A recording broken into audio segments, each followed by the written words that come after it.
आजच मुख्यमंत्र्यांनी सूचना केलेली होती। आज जवळपास 3600 कोटी रुपये आमच्या लाडक्या बहिणीच्या करता या महिन्याच्या आम्ही डीबीटीवर पाठवलेले आहेत। उद्या त्यांच्या अकाउंटला ते पैसे मिळतील आणि तोही एक महत्त्वाचा निर्णय आज झालेला आहे। लाडक्या बहिणींनो, आनंदाची बातमी घेऊन आलेलो आहे। अखेर लाडक्या बहिणीपुढे सरकार झुकलं। 3 मोठ्या घोषणा सरकारने जाहीर केल्यात। आता तुमच्यासाठी स्पेशल आनंदाची बातमी आलेली आहे आणि अशी बातमी ज्यामध्ये तुम्हाला सगळ्या प्रश्नांची उत्तरे भेटतील। तुम्हाला जून जुलैच्या हप्त्याबद्दल ज्यांचा हप्ता पेंडिंग आहे त्यांना काय करायचं, सगळ्या प्रश्नांची उत्तरे मी आज तुम्हाला देणार आहे। जून जुलैचा हप्ता, ऑगस्टचा हप्ता आणि पेंडिंग हप्ता, तर कोणत्या लाडक्या बहिणीला काळजी करायची गरज नाही। तिन्ही प्रकारच्या लाडक्या बहिणीसाठी मी आज आनंदाची बातमी घेऊन आलेलो आहे। अशी आनंदाची बातमी ती एका चांगल्या वृत्तवाहिनीने दिलेली आहे। आपल्याला लक्षात येतं की आर्थिक तरतुदीनुसारच हे सगळं चालत असतं आणि त्याने विश्लेषणही व्यवस्थित केलं आहे की पैशाची आर्थिक तरतूद कशी होती आणि मागे काय झालं होतं। त्यामुळे लाडक्या बहिणींनो, आनंदाची बातमी प्लस कोणत्या लाडक्या बहिणीला पैसे भेटणार नाहीत, ज्या अटी टाकलेत त्या अटी, या सगळ्या प्रश्नाची उत्तरे आपल्या व्हिडिओमध्ये आपल्याला घ्यायचेत। मात्र लाडक्या बहिणींनो, तुम्ही जर नवीन असाल तर व्हिडिओला नक्की लाईक करा आणि तुम्ही चॅनलला सबस्क्राइब देखील करायला विसरू नका। चला आता व्हिडिओला आपण सुरुवात करूया। बघा, लाडकी बहीण योजनेतील ठळक मुद्दे। आता बघा, मी तुम्हाला ठळक मुद्दे सांगणार आहे।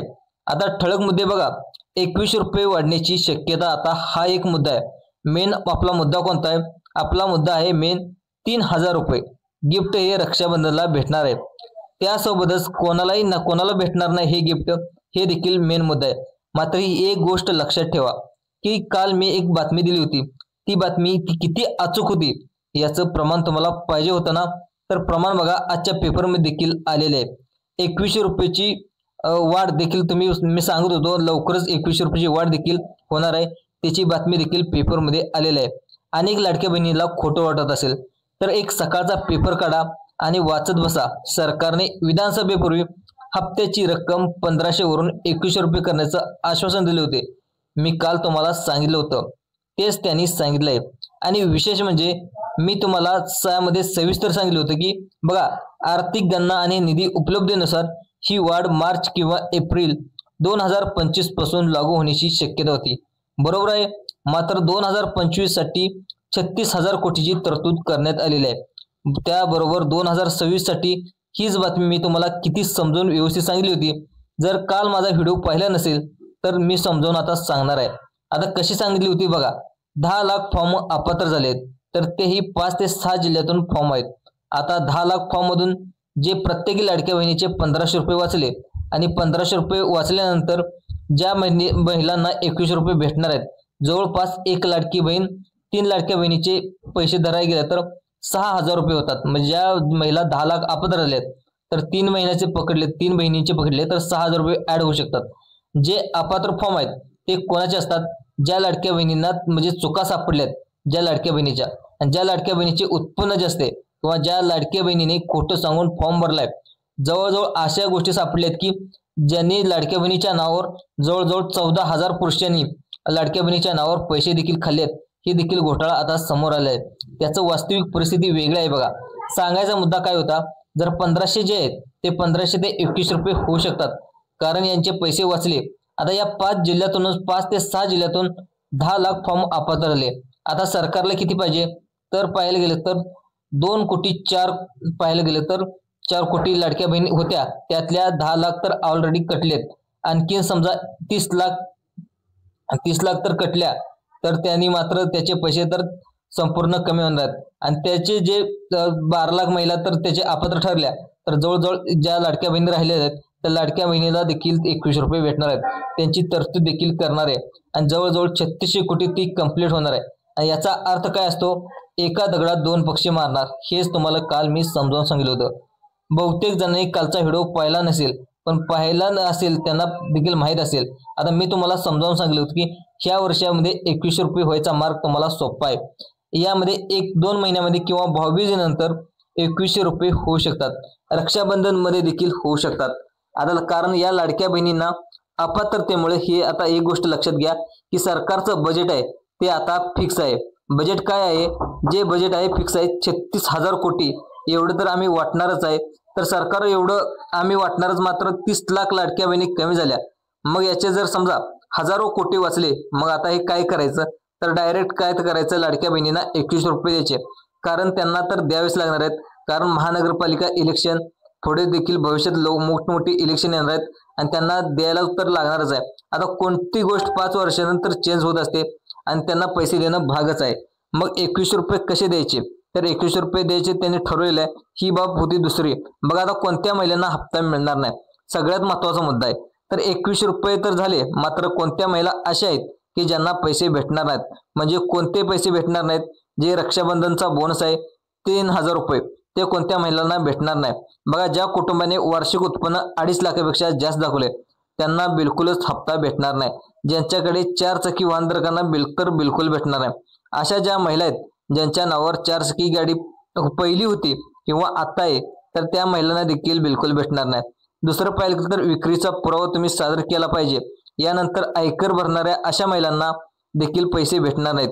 जर तुम्ही छोटा मोठा तुमचा व्यवसाय असेल, तर तुम्ही गव्हर्नमेंटला टॅक्स भरत असाल तर तुम्हाला देखील पैसे भेटणार नाहीत.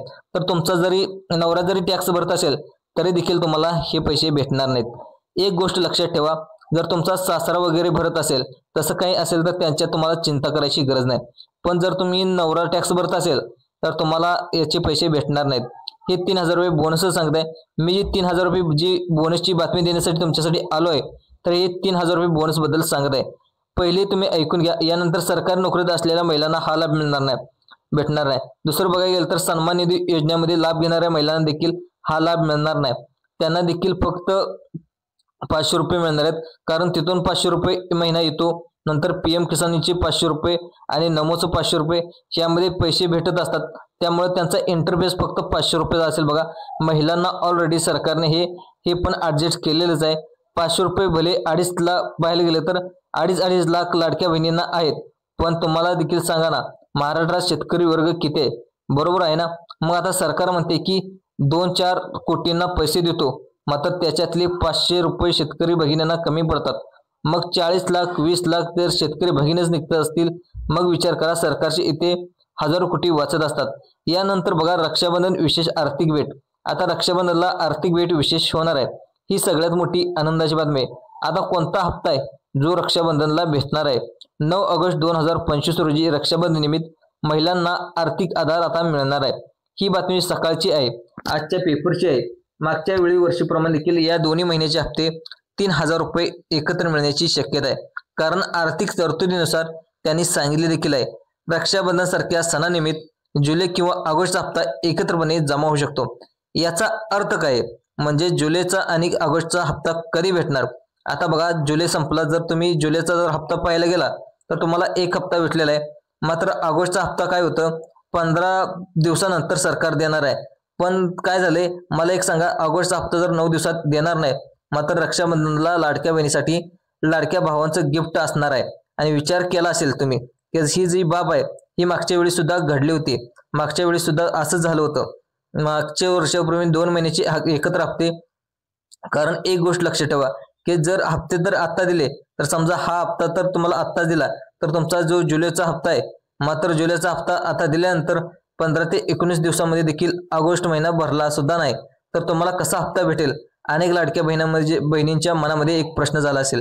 मात्र तुम्हाला 9 तारखेला बोनस भेटेल 3,000च, आणि ते 3,000 बोनसच असेल. लाडक्या बहिणीची ओवाळणी जे लाडके भाऊ देतील ते ठीक आहे, हा मुद्दा एक झाला. ज्यांना जूनचा हप्ता बाकी आहे त्यांना काय करायचं? मात्र एक गोष्ट लक्षात ठेवा, ज्यांचा जूनचा हप्ता बाकी आहे त्या लोकांचं काय करायचं? तर या जून महिन्यातच पैसे भेटले नाहीत तर तुमच्याकडे पण येतो, तुम्हाला पण सविस्तर सांगतो. बघा, जून महिन्याचे पैसे त्यांना भेटले नाहीत, त्यांनाही काय करायचं आहे हेही सांगतो. ज्या भगिनींना जून महिन्याचा हप्ता अजून मिळाला नाही त्यांनी अजिबात घाबरून जायचं कारण नाही. सरकारकडे तुमच्या नोंदी आहेत आणि तुमचा हप्ता देखील कुठे जाणार नाही. हप्ता मिळाल्याला उशीर होण्याचं किती काही प्रमुख कारण असू शकतात. एक म्हणजे तुमची KYC अपूर्ण असणे. जर तुम्ही EKYC प्रक्रिया पूर्ण केली नसेल, त्यात काही त्रुटी असतील तर पैसे जमा होण्यामध्ये अडथळा होतो. दुसरी, बँक खात्याचे आधार कार्ड लिंक नसते. DBT सरकारी योजनेचे पैसे आता थेट खात्यामध्ये म्हणजे DBT डायरेक्ट बेनिफिट ट्रान्सफर मध्ये ते जमा होत असतात. यासाठी तुमचं बँक खातं आहे ते आधार कार्डशी जोडलं असणं अनिवार्य आहे. जर लिंकिंग केलेलं नसेल तर तुम्हाला हप्ता थांबवला जातो आणि अर्जाची तपासणी देखील केली जाते. आता हे अर्ज जास्त सखोल तपासणीसाठी बाजूला काढले जातात. या तुमचे उत्पन्नाचे किंवा इतर कागदपत्राची पडताळणी केली जाते. यामध्ये थोडा वेळ लागू शकतो. मग आता बघा काय करायचं. ज्यांचा जूनचा हप्ता बाकी आहे त्यांना 2 प्रकारचे पैसे येऊ शकतात.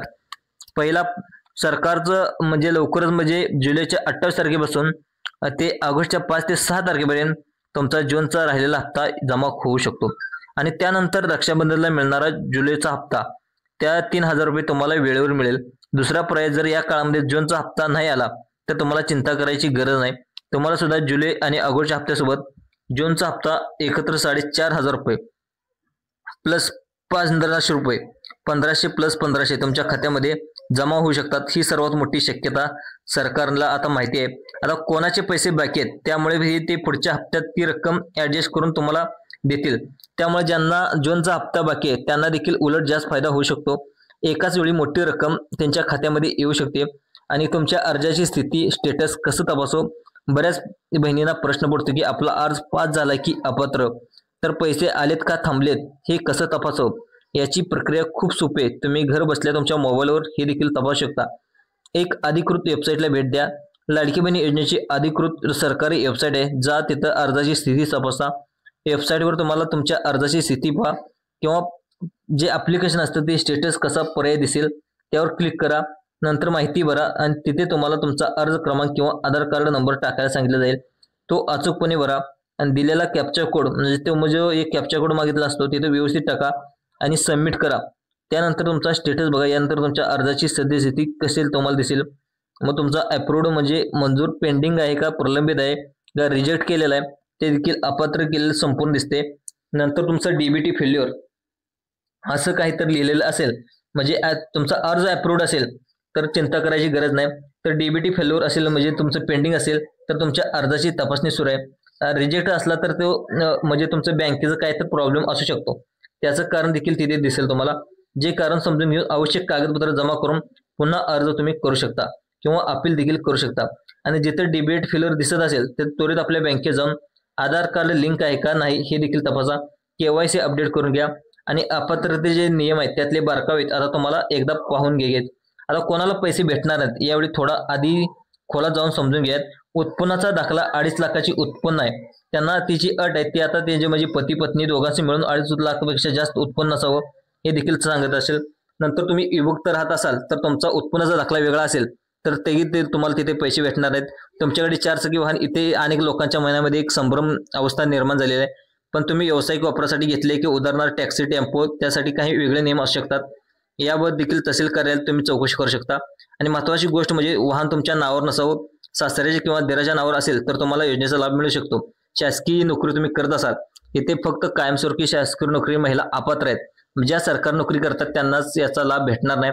जे कंत्राटी कर्मचारी आहेत म्हणजे मानधनावर काम करत असतात अंगणवाडी सेविका असतील मदतनीस असतील किंवा आशा वर्कर असतील या लोकांना सुद्धा लाडक्या बहीण योजनेचा लाभ मिळणार आहे. जर एखाद्या महिलेला किंवा पतीला शासकीय नोकरीतून निवृत्ती वेतन मिळत असेल ते भरीव मिळत असेल उत्पन्नाचं देखील धरलं जातं आणि तिथे देखील अनेक लाडक्या बहिणी अपात्र ठरू शकतात. हे सर्व मुद्दे लक्षात ठेवा.